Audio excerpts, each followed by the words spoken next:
오디세이 앤드 SCOTT COLLURA. 조금이라도 자비를 베풀 수는 없었나? 크리스토퍼 놀란 감독의 신작 오디세이 등장인물들이 현대식 영어를 쓰는 것이 전혀 문제되지 않는 이유? 이 대사는 크리스토퍼 놀란이 연출한 대작 오디세이의 핵심을 관통한다. 이번 영화는 압도적인 스케일을 자랑하면서도 때로는 감정의 날을 날카롭게 세운다. 호메로스의 기념비적인 서사시를 렌즈 삼아 전쟁과 트라우마 PTSD, 그리고 원작 탄생 이후 약 3000년이 지난 지금까지도 우리가 왜 여전히 이런 문제들과 씨름해야 하는지에 대해 놀랍도록 현대적인 교훈을 던지는 놀란의 역작은 깊은 울림과 대담함을 선사한다. 다만 아쉽게도 이야기 전개에서 가끔 헛발질을 하기도 하며 3시간에 달하는 상영 시간에도 불구하고 종종 서둘러 진행되는 듯한 인상을 지울 수 없다. 그 결과 군데군데 번득이는 천재성이 돋보이지만 때로는 아쉬움을 남기기도 하는, 그럼에도 반드시 극장에서 확인해야 할 작품이 탄생했다. 고등학교 문학 시간에 원작의 첫 몇 장이라도 읽어본 사람이라면 대략적인 줄거리를 알겠지만 가볍게 되짚어보자.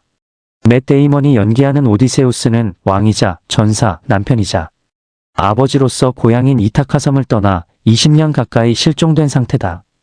그는 아카이아 연합군의 총사령관 아가멤논벤이 사프디의 부름을 받은 뒤 고대 그리스 신화의 영역 곳곳을 떠돌고 있다. 이야기는 비순차적으로 전개되는데 이는 논란 특유의 방식이기도 하지만 사실 호메로스가 먼저 시도했던 기법이기도 하다. 고향에 남겨진 오디세우스의 아내 페넬로페 앤 해서웨이와 어느덧 성인이 되어가는 아들 텔레마코스 톰 홀랜드는 왕의 귀환을 간절히 기다리며 고통받는다. 그 사이 로버트 패틴슨이 연기한 안티노오스를 필두로 한 탐욕스럽고 비열한 구혼자들은 오디세우스의 집안을 헤집어 놓으며 그의 재산과 아내를 차지하기 위해 각축전을 벌인다. 이 서사시는 이전에도 영화로 만들어진 적이 있지만 크게 성공을 거둔 사례는 드물다. 레이프 파인즈가 주연을 맡은 2024년작 더 리턴은 훌륭한 작품이지만 원작의 마지막 장면을 다루고 있다. 그리고 논란은 어쩌면 필연적으로 원작 팬들의 심기를 건드릴 만한 변주를 가했다. 일부 설정을 바꾸고 이야기의 결을 압축하는가 하면 다른 그리스 신화의 요소를 덧붙이고 원작의 상징적인 순간들을 과감히 덜어내기도 했다. 이번 영화에서 오디세우스가 키클롭스를 상대로 자신의 이름을 아무도 아니라고 속이는 아이 노바디 그 유명한 기만책을 기대한다면 실망할 수도 있다. 하지만 방대한 오디세이를 장편 영화 한 편에 온전히 담아내려면 원작의 정신을 살리면서도 쳐내고 다듬고 때로는 해체하는 과정이 불가피하다. 게다가 학창시절 원작의 3장조차 넘기지 못한 관객이라면 애초에 눈치채지도 못할 차이들이다. 논란의 영화에서 가장 짜릿한 대목은 오디세우스와 그의 부하들이 겪는 다채로운 모험극에 공포 요소를 불어넣은 지점이다. 논란의 영화에서 가장 짜릿한 대목은 오디세우스와 그의 부하들이 겪는 다채로운 모험극에 공포 요소를 불어넣은 지점이다. 트로이 전쟁이 끝난 후 고향으로 돌아가려 애쓰지만 거듭되는 불운에 발목을 잡히는 그들의 여정은 섬뜩함을 자아낸다. 앞서 언급한 키클롭스와의 조우가 대표적이다. 시각효과로 구현하고 명배우 빌어윈이 연기를 이끈 이 외눈박이 괴물과 오디세우스 사이의 대화는 원작에서 상당 부분 덜어졌다. 대신 감독은 그 빈자리에 실존적 공포를 채워넣었다. 괴물이 잠에서 깨어 양떼를 몰고 오디세우스의 부하들을 집어삼킨 뒤 다시 잠자리에 드는 그 끔찍한 일상이 매일 똑같이 반복되는 모습을 통해서 말이다. 기괴한 겉모습과 기이한 음향 효과가 오싹함을 더하지만 키클롭스는 인간보다 한 차원 높은 존재처럼 묘사되어 인간을 씹어 삼킬 때를 제외하면 부하들의 존재 자체를 거의 인식하지 못하는 듯하다. 데이먼이 연기한 오디세우스의 말 맞다나 우리가 개미와 대화하려 하지 않듯 이 거대한 괴물도 굳이 우리와 대화할 이유가 없는 것이다. 지하세계로 떠나는 여정 역시 압도적인 스케일로 구현되었다. 그곳에서 오디세우스는 자신의 지휘 아래 목숨을 잃은 전우들과 재회한다. 나는 당신의 거짓말 때문에 죽었소.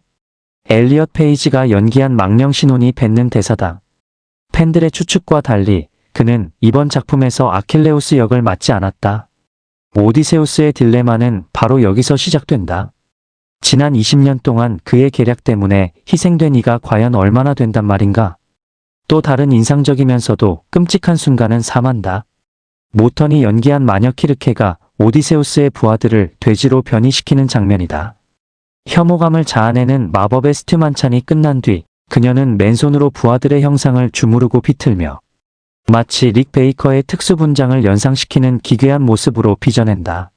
흥미로운 점은 키르케의 이런 잔혹한 행동이 묘하게 설득력을 갖는다는 것인데, 이는 전쟁이 인간을 어떻게 파괴하는가, 혹은 왜 인간은 전쟁을 멈추지 않는가에 대한 영화의 주제, 의식을 한층 더 깊게 파고드는 장치로 작용한다.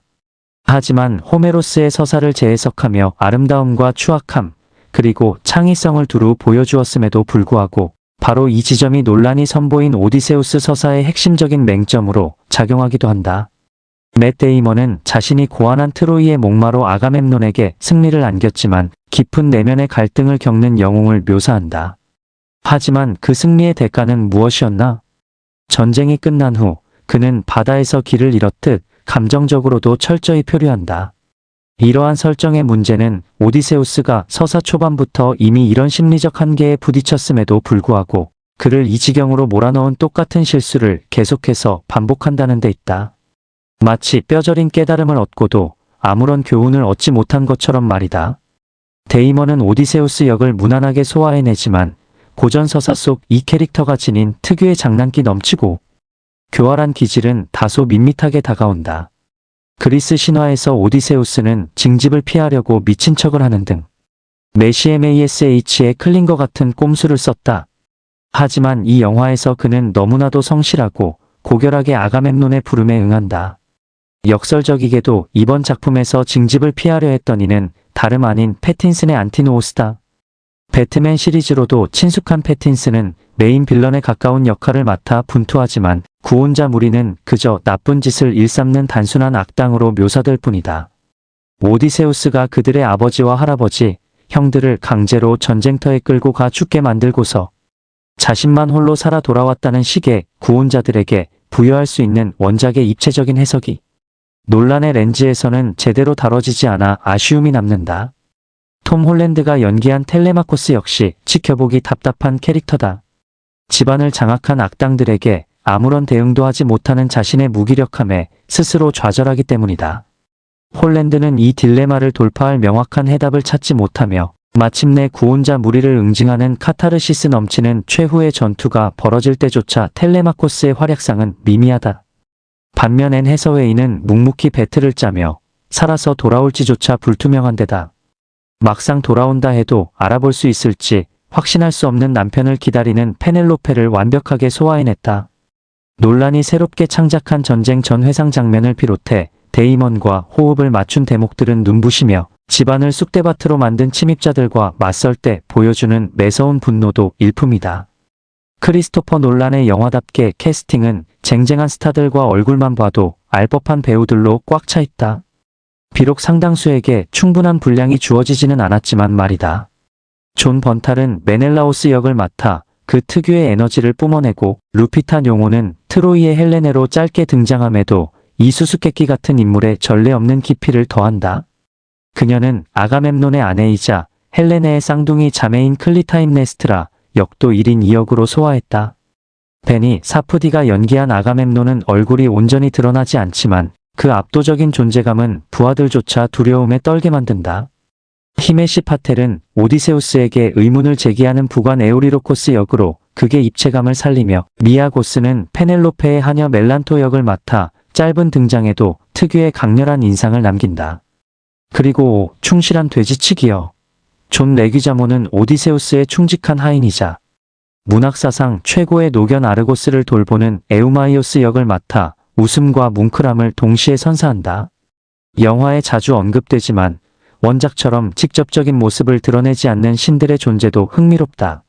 샤를리즈 테론이 연기한 칼립소는 신화 속 ним프지만 영화에서는 오디세우스를 홀로 독차지하고 싶어하는 덜 무서운 애니 윌크스처럼 해석될 여지도 다분하다. 젠데이아가 분한 아테나는 오디세우스가 깊은 자아, 성찰에 빠지는 결정적인 순간마다 모습을 드러내지만 원작에서처럼 신통력을 부리지는 않는다. 논란이 이 캐릭터를 묘사하는 방식은 영화 최고의 영리한 설정 중 하나다. 신 혹은 절대적인 신이라는 존재의 실체가 무엇이며 그러한 개념이 오디세우스 같은 인물의 여정에 어떤 영향을 미치는가에 대한 탐구야말로 이 작품의 핵심이기 때문이다. 이번 작품에서 간과할 수 없는 또 다른 성취는 논란이 반인반돈, 식인 거인, 살아 숨쉬는 소용돌이, 더 거대한 거인 등 원작의 터무니없어 보이는 요소들을 호메로스의 열렬한 팬으로서 하는 말이다. 얼마나 솜씨 좋게 다듬어냈는가 하는 점이다.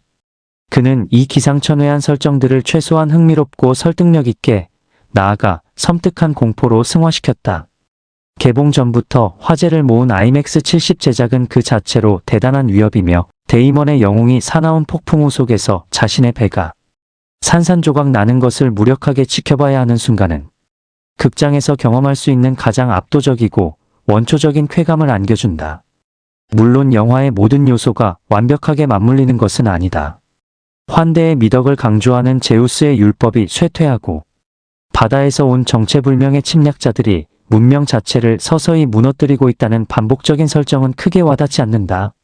논란이 서사의 중심축으로 삼고자 던진 승부수였겠지만 오디세우스의 캐릭터 서사처럼 화려한 볼거리의 물결 속에 휩쓸려 길을 잃고 만다. 크리스토퍼 놀란의 오디세이는 반드시 경험해야 할 시네마틱 스펙터클이다. 대서사실을 영화화한 이 작품은 호메로스의 기상천외한 상상력을 새로운 시각으로 변주해 이야기 전반의 실존적 고뇌와 공포, 심지어 약간의 유머까지 매끄럽게 불어넣었다. 타이틀롤을 맡은 맷 데이먼의 연기가 경이로운 수준까지는 아닐지라도 탄탄한 조연진의 호연과 논란 특유의 창의적인 각색이 매 순간을 든든하게 떠받친다. 오디세우스의 감정선이 거친 파도처럼 요동치고 문명의 붕괴라는 주제의식이 다소 설익은 느낌을 주기도 하지만 참전 당사자들이 겪어야 하는 전쟁의 참상을 향한 영화의 거시적인 통찰은 깊은 울림을 남긴다. 무결점의 걸작은 아닐지 몰라도 훌륭한 극장 경험을 선사하기에는 부족함이 없다.